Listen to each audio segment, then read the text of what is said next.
ও মাত্র হওয়া July 8 break breaking news. গাঁওর ক্রিকেটার আইছে নতুন নতুন নিয়ম।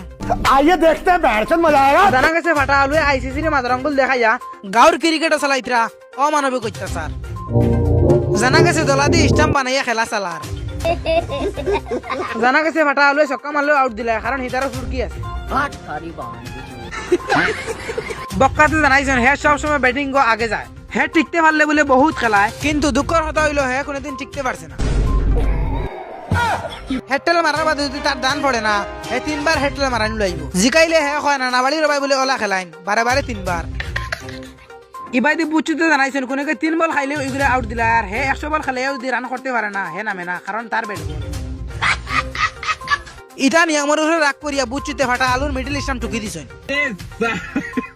বর্তমান ফাটা আলু বেঙ্গলুর সুলতানা হসপিটালে ভর্তি আছেন। ফাটা আলু জানাইছেন বালাই যদি ক্রিজ আগিনাতে আমার নাম বেটানা। ইবাইদি পিটিএম মে লাইব ইয়া কইছেন খেলাটা রিয়া ক্রিজ আগা সব করে বন করা লাগবে, সব করে বন করা লাগবে। নিউজ খালি মজার লাগা দেখো আবার খেও মারে জেল ফাটাইও না।